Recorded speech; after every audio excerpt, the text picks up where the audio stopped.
How do you guys think about the macroeconomic environment? Michael Saylor, Anthony, he said something like the world changed in last March.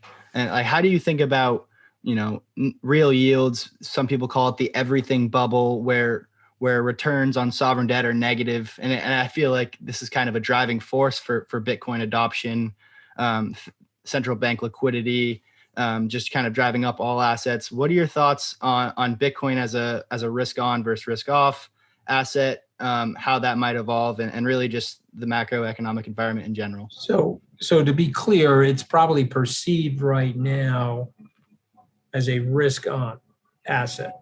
But I think longer term, and if you look at it, I think the way Kathy and I are looking at it, that we're embracing the volatility. Remember, volatility may not be a measurement of risk if you understand fundamentally what you own. So you can use the volatility and the manic depression of the markets to take advantage of the markets.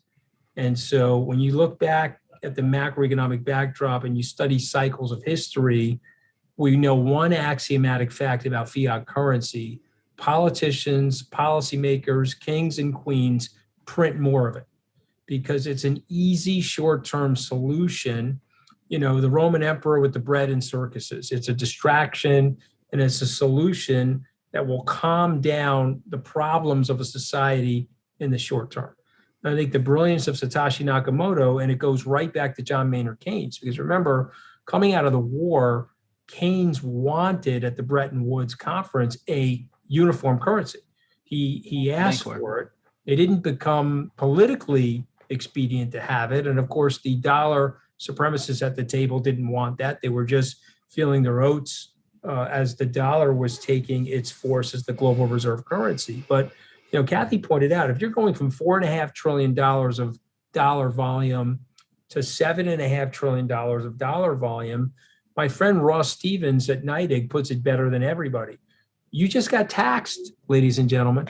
The government didn't impose it on you, but they secretly did it through the central bank, because go look at your bank account now. If you've got $10,000 in your bank account and they just printed 30+% more dollars, well, the purchasing power of your $10,000 has eroded. And remember, your time and your money are conjoined. And so what's happening is they're taking your time from you by doing that to you. It's a form of erosion. And so to me, what Nakamoto said, the brilliance, remember, the best ideas come in the simplest form.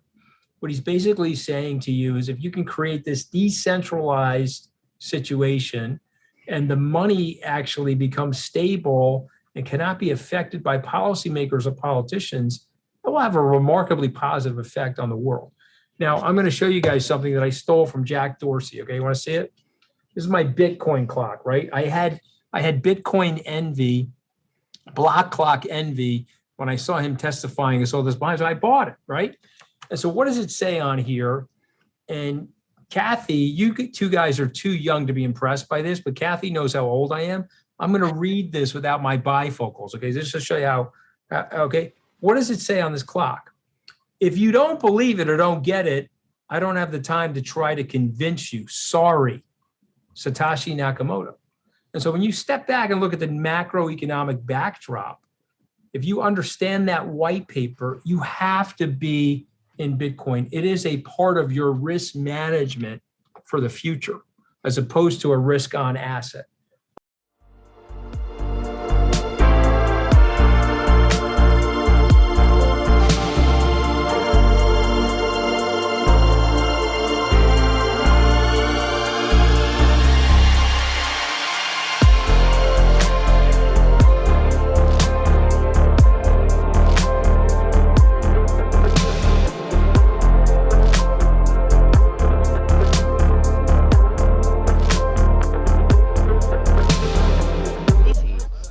That the jukebox, Jess? This over there, yes, the jukebox. That's correct. Just the